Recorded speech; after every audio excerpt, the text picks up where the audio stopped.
ये सतलज का है, देखिए सतलज, झेलम, रावी, चिनाब। ये त्रिवेणी का जल है साहब, देखिए ये माँ यमुना का जल है, जिसने भगवान श्री कृष्ण को भगवान बनाया, उस कालिंदी का जल है। ये बनारस का जल है, वाराणसी का, जिसे मोदी ने माता कहा और माता के साथ धोखा दिया।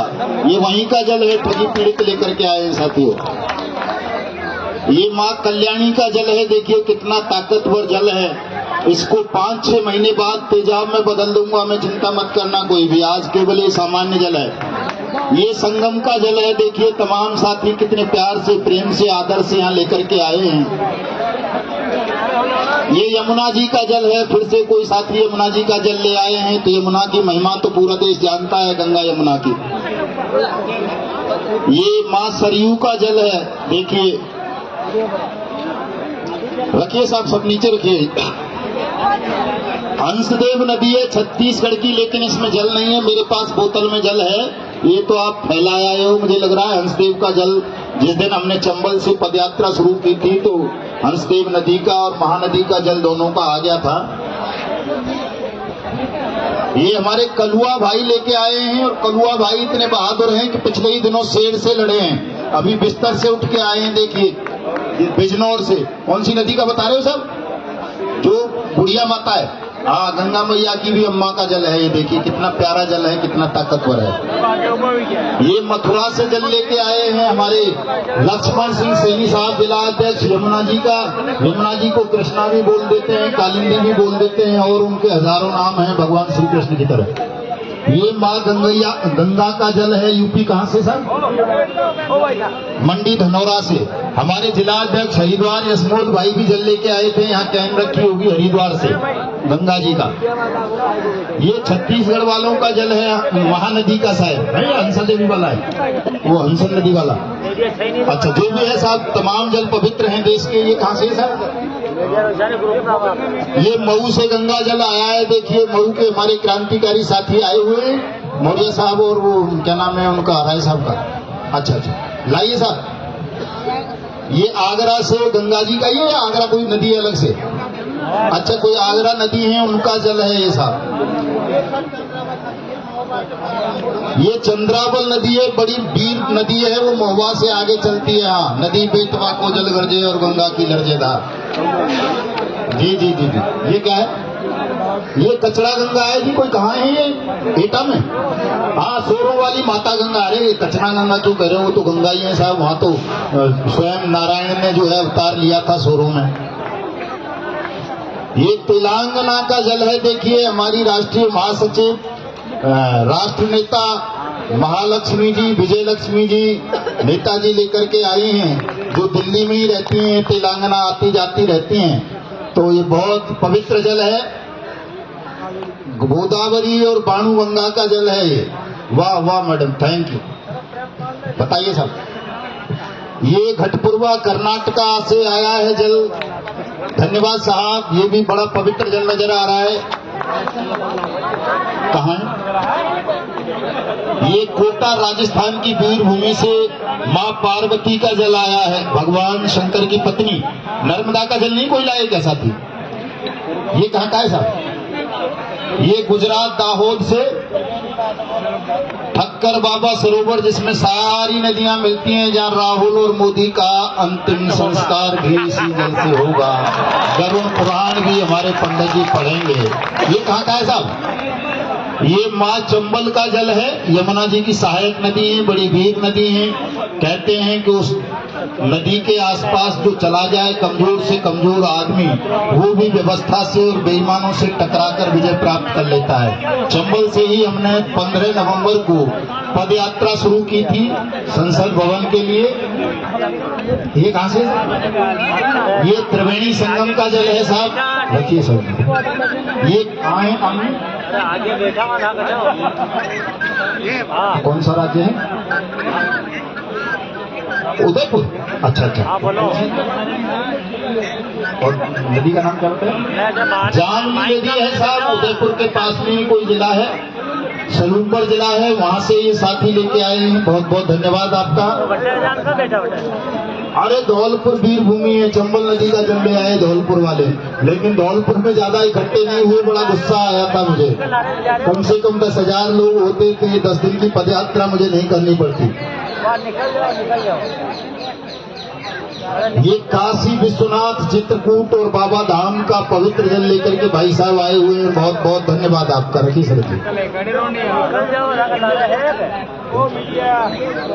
गंगोत्भव कुंड है कोई मेवाड़ में, उदयपुर राजस्थान में, जिसमें राणा प्रताप ने स्नान करके देश को मुगलों से मुक्त कराया था। ये वही जल है और इसका आचमन करके भरत भाई ने भी संकल्प लिया है कि वो ठग और बेईमानों से हिंदुस्तान को मुक्त करेंगे। अरे वाह साहब, पीलीभीत वाले हमारे बहुत बहादुर साथी हैं। लगातार धरना प्रदर्शन पीलीभीत में चल रहा है। और कौन सी नदी का है सर? अच्छा, ये गंगा नदी का ही जल है। माँ गंगा को तो आप सब जानते ही होंगे। पीलीभीत से भी, अच्छा हर की पड़ी से लेके आए, हरिद्वार से। वाह साहब। लो साहब, ये अमरोहा वाले साथी भी हमारे ब्रज घाट गंगा जी का जल लेकर के आए हैं साहब। वहीं पास में हस्तिनापुर है, जहाँ भीष्म वगैरह ये सब हुए थे, वही है ना साहब? हाँ, वो ब्रज घाट पे तो नहाने जाता था। हाँ, तो याद है, हमको पता है। और कोई साथी लाए हैं किसी पवित्र नदी का जल?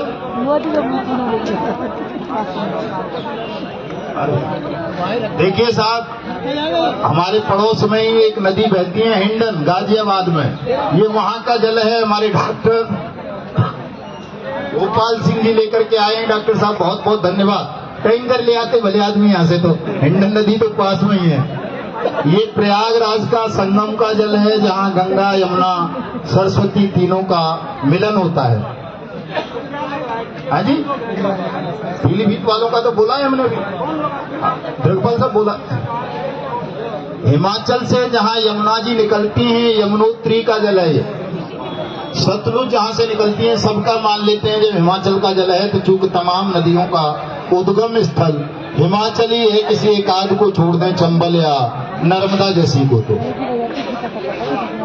गंगा घाट हरिद्वार से हमारे आदरणीय नरेंद्र गुप्ता जी जल लेकर के आए हैं। बहुत बहुत धन्यवाद गुप्ता जी, आप सीनियर सिटीजन होते भी जो योगदान देश की मुक्ति में दे रहे हैं, वो अपने आप में अनुपम है, अनुकरणीय है। अरे वाह साहब, हमारे बंसीलाल मीणा साहब, उदयपुर के जिला अध्यक्ष। कौन सी नदी बताएंगे? सोम नदी। तो सोम तो शराब को बोलते हैं शायद, है ना? हाँ, तो ये सोम नदी का जल है, सोम रस है।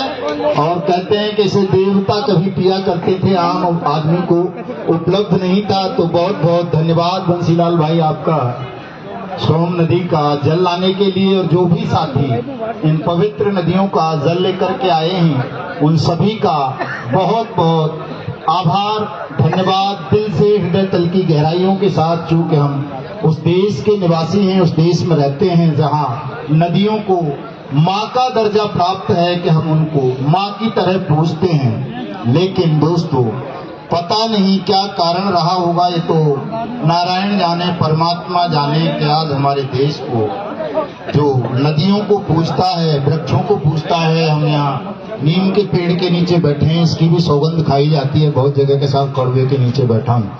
खास तौर से हमारी ब्रज भूमि में बड़ा महत्व है नीम के पेड़ का। पीपल के वृक्ष हैं जिनको साक्षात विष्णु का अवतार माना जाता है। पीछे वो वट वृक्ष है जिसको कहते हैं कि वो शंकर है साक्षात। हम ऐसे धार्मिक, ईमानदार, गौरवशाली राष्ट्र के नागरिक होते हुए भी आज ठग और बेईमानों के खूनी जंगलों में फंस गए हैं। और हमारे इस दर्द को, पीड़ा को कोई सुनने वाला नहीं है। ये स्थितियां क्यों बन गई साथियों? तो जब इस पर हम गंभीरता से विचार करते हैं, पीछे देखते हैं, तो आभास होता है, संकेत मिलता है कि हम भी कहीं न कहीं गलतफहमी का शिकार हुए और हमने देश में ऐसे शासकों को चुन लिया जिनके मन में, हृदय में अंश मात्र भी राष्ट्रभक्ति का अंश नहीं है, वो पूरी तरह से राष्ट्र के विरोधी हैं। हालांकि सुबह हमारे एसीपी साहब यहाँ जो अरेंजमेंट इंचार्ज हैं वो कह रहे थे साहब देश की सुरक्षा का सवाल है।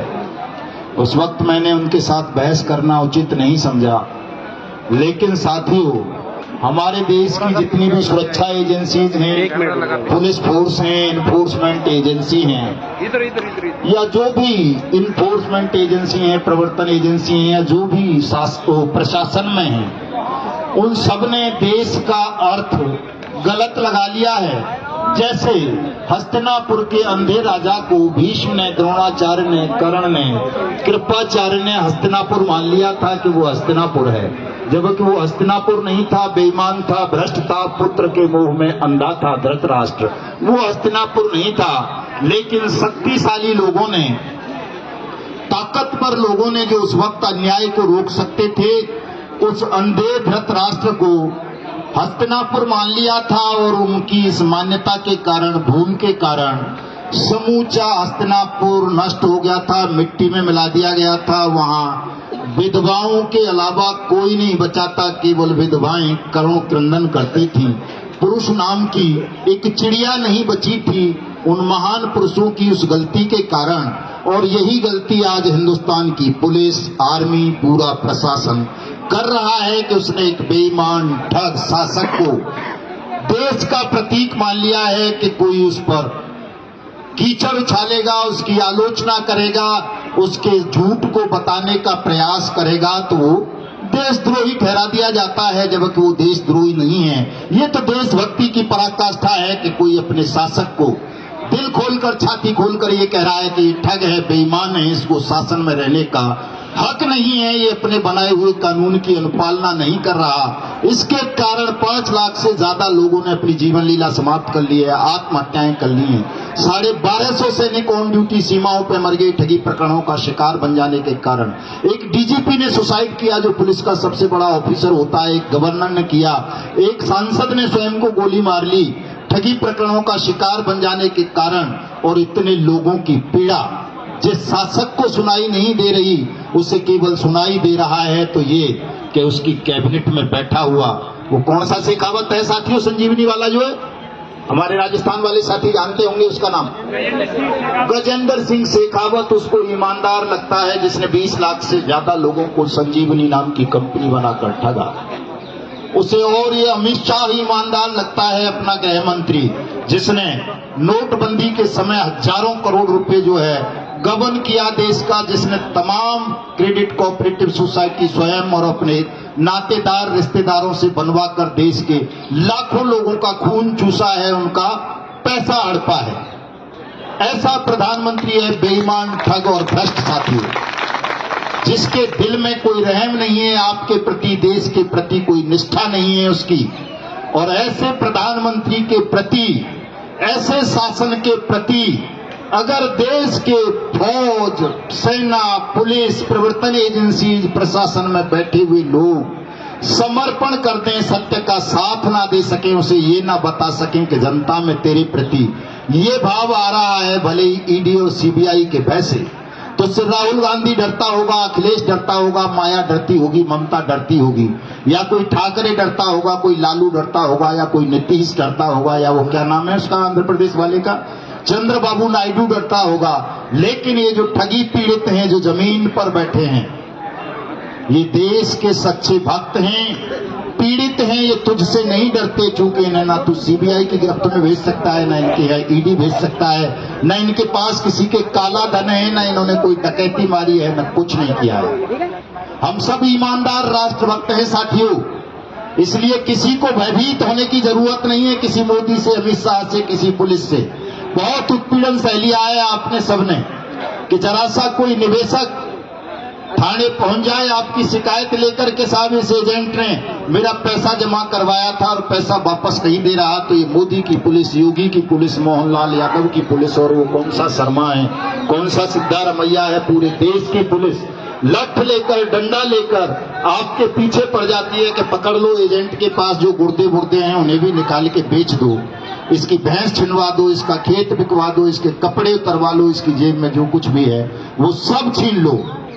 ये स्थिति है देश के एजेंटों की, इसलिए 5 लाख लोगों ने सुसाइड किया है।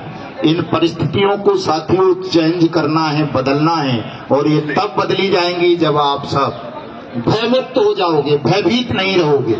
और भयमुक्ति का सबसे बड़ा सरल मंत्र यही है कि आप सब सत्य का साथ दें, सत्य का शोधन करें, सत्य बोलना सीखें, और इस सच्चाई को आज जान लें कि जब तक देश में ये बेईमान पॉलिटिकल सिस्टम मौजूद है, तब तक ये आपका पैसा वापस नहीं करेगा, तब तक आपको सुरक्षा सम्मान नहीं देगा, और तब तक आपके जो भी अधिकार हैं वो आपको नहीं मिलेंगे, और आपका भविष्य सुरक्षित नहीं रहेगा, ये तय है।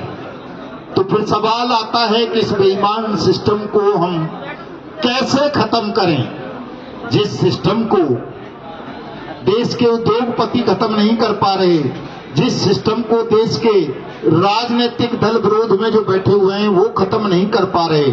और सिस्टम खत्म करना तो बड़ी बात है, राजनीतिक दल तो आपके पक्ष में एक शब्द भी कहीं बोल नहीं पाते हैं, उथली पुथली बातें बोलते हैं। बहुत सारे सांसद पार्लियामेंट में ठगी पीड़ितों की बात करते हैं, कोई पीएचईएल की बात करता है, कोई सहारा की बात करता है, कोई टोगो की, कोई जीसीए की, कोई समृद्धा की, कोई साईं प्रसाद की, कोई लेना की, देना की, कोई एलईसीसी की भी करेगा, कोई सागा की भी, कोई ट्रिनिटी की भी, कोई किसी और की भी।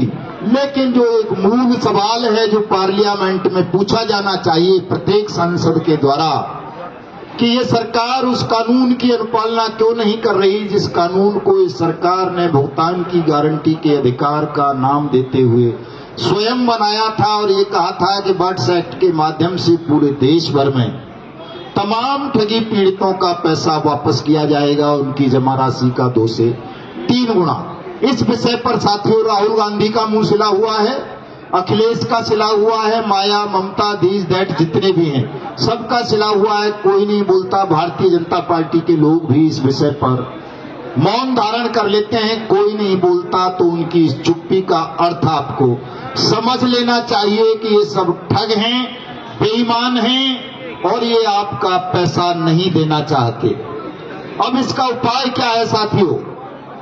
जब पूरा पॉलिटिकल सिस्टम आपके पक्ष में नहीं बोलता, सरकार आपका पक्ष में नहीं बोलती, वो आपका भुगतान नहीं करना चाहती, देश का बेईमान गृह मंत्री इस कानून के होते हुए सहारा के विक्टिम्स के लिए गैर कानूनी रूप से, असंवैधानिक रूप से सहारा सीआरसी पोर्टल खोल देता है।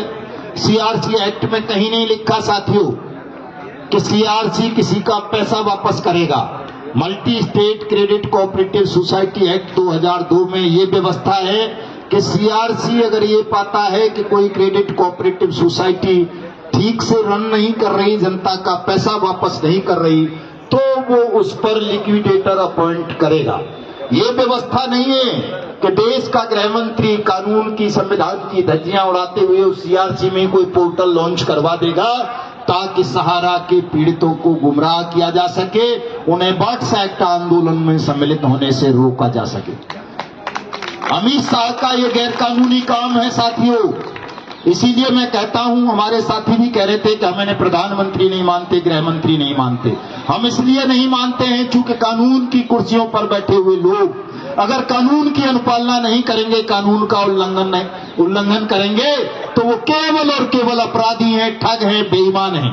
भले ही उनको तमगा किसी को प्रधानमंत्री का मिल गया हो, किसी को गृह मंत्री का, किसी को वो क्या नाम है उस ठगड़ी का, वित्त मंत्री है जो सीतारमण, वित्त मंत्री का मिल गया हो, चाहे किसी को नेता प्रतिपक्ष राहुल गांधी का मिल गया हो, या किसी को किसी और का, वो केवल तमगे हैं। और तब तक हैं वो तमगे जब तक आप सत्य से परिचित नहीं है, सत्य को समझ नहीं पा रहे कि ये जो देश के शासक हैं ये सब आपके नौकर होते हैं, देश के मालिक केवल आप होते हो। लेकिन हमारे पुलिस बलों ने, फौज ने इन ठगों को, बेईमानों को देश का प्रतीक मान लिया है, और ये उसी तरह सर्वनाश करवा देना चाहते हैं जिस तरह हस्तिनापुर का कभी सर्वनाश हो गया था साथियों। और मुझे लगता है, कई बार लगता है कि परिस्थितियां उसी ओर बढ़ रही हैं, इसलिए कोई आपकी पीड़ा को सुन नहीं रहा। भगवान श्री कृष्ण जब अंतिम बार गए शांति प्रस्ताव लेकर के हस्तिनापुर में अंधे राजा की सभा में, तो उन्होंने कहा कि दे दो केवल 5 गांव, रख लो अपनी धरती तमाम, हम वहीं खुशी से खाएंगे, परिजन पर असन उठाएंगे। तो जानते हो दुर्योधन ने क्या कहा कि तू 5 गांवों की बात करता है ग्वाले, मैं तुझे सुई की नोक बराबर भी जमीन नहीं दूंगा। अगर तुझे हस्तिनापुर या इंद्रप्रस्थ में से कुछ चाहिए तो लड़के ले ले। जो अहंकार दुर्योधन के सिर पर सवार हो गया था, वही अहंकार नरेंद्र मोदी, अमित शाह, राहुल गांधी, अखिलेश, माया, ममता, इन सबके सिर पर सवार हो गया है। और ये सर्वनाश की तैयारी करवा बैठे हैं कि बिना लड़े ये आपको सुई की नोक के बराबर भी पैसा आपका वापस नहीं करेंगे, केवल आपको गुमराह करते रहेंगे, जुमलेबाजी करते रहेंगे, आपका भुगतान नहीं करेंगे। और साथियों, अगर भुगतान लेना है, सुरक्षा सम्मान प्राप्त करना है, इस देश को ठग मुक्त बेईमान रहित राष्ट्र राज्य के रूप में स्थापित करना है, तो आपकी संख्या यहाँ जितने भी लोग बैठे हो पर्याप्त है, कोई कम नहीं है, बहुत संख्या है आपकी। आप उस देश के नागरिक हो जिस देश के 2 लोगों ने 24 घंटे के अंदर हिंदुस्तान से लेकर ईरान तक गणेश जी की प्रतिमा को दूध पिला दिया था। अगर आप संकल्प लोगे तो 2 दिन का खेल है, 2 दिन में भुगतान हो जाएगा। आप उखाड़ कर फेंक दोगे हजारों नरेंद्र मोदियों को, हजारों राहुल गांधियों को, हजारों अमित शाहों को। इन्हें झुकना पड़ेगा, आपके चरण चूमने पड़ेंगे, माफी मांगनी पड़ेगी, और इन्हें आपका पैसा 2 से 3 गुना नहीं 10 गुना देना पड़ेगा। लेकिन इसके लिए आपको सबको ईमानदारी से प्रयास करना होगा, संकल्प लेना होगा, भयमुक्त होना होगा, और घर घर जाकर निवेशकों को जगाना होगा। बूथ स्तर पर कमेटियां बनाइए सब लोग। क्योंकि आज हम पार्लियामेंट तक तो पहुंच गए थे, आपने सबने देख लिया है। 84-85 दिन पूरे देश में आपका धरना प्रदर्शन चल रहा है, सहयोग आंदोलन के रूप में। 10 दिन चंबल से लेकर यहां तक पदयात्रा भी हो गई है। हमारा वजन भी कम हो गया होगा, आप लोगों को दिख रहा होगा कि हम पहले थोड़ा सा भारी हुआ करते थे। तमाम प्रयास करके देख लिए हैं हमने शांति के। हमने, कई लोग कहते थे, हमारे साथी, हमारे जिला अध्यक्ष हरिद्वार बीजेपी के नेता हैं, यशमोद भाई, और बहुत सारे लोग हैं, दिलीप सुगाना साहब चित्तौड़गढ़ वाले बैठे, ये भी मोदी भक्त थे किसी जमाने में। बहुत सारे लोग, बहुत साथी कहते थे कि साहब आप इतना कड़वा मत बोला करो, ऐसा सत्य मत बोलो कि मोदी ठग है, चोर है, बेईमान है, इसको सेना से प्यार नहीं है, राष्ट्र से प्यार नहीं है, ये केवल जुमलेबाज है। आप एक बार इसका धन्यवाद कर दो, अभिनंदन कर दो। इस कानून को बनाने के लिए तो सबका भुगतान कर देगा। मैंने वो भी किया साथियों, आपने सबने देखा। 12 मार्च को ताल कटोरा स्टेडियम चंद दिनों में भर दिया। भारतीय जनता पार्टी के ऑफिस में पैर रखने को जगह नहीं बची थी, जिस दिन हम प्रधानमंत्री का धन्यवाद ज्ञापित कर रहे थे। लेकिन उस प्रधानमंत्री का दिल साथियों, आपकी प्रशंसा, आपके झुकने से भी नहीं पसीजा। क्योंकि एक यूनिवर्सल ट्रूथ है, सत्य है प्रकृति का सारी दुनिया में। कहा गया है कि जो हमलावर शक्तियां होती हैं, लुटेरे जो होते हैं, ठग होते हैं, जो अपराधी होते हैं, उनके समक्ष शरणागति स्वीकार करना संसार की सबसे बड़ी मूर्खता है। हमलावरों के समक्ष कभी नतमस्तक नहीं होना चाहिए, उनकी शरणागति स्वीकार नहीं करनी चाहिए, अन्यथा वो आपकी गर्दन काट देंगे, आपका पैसा सम्मान कभी आपको नहीं देंगे। हमसे ये मूर्खता हुई, भूल हुई कि हम उसके शरणागत हो गए आपका भुगतान दिलाने के लिए। लेकिन जैसे ही हमें एहसास हुआ कि ये हमारी गर्दन काट देगा, किसी का पैसा भी नहीं मिलेगा, तो हम फिर दोबारा से खड़े हो गए उनकी खिलाफत करने के लिए।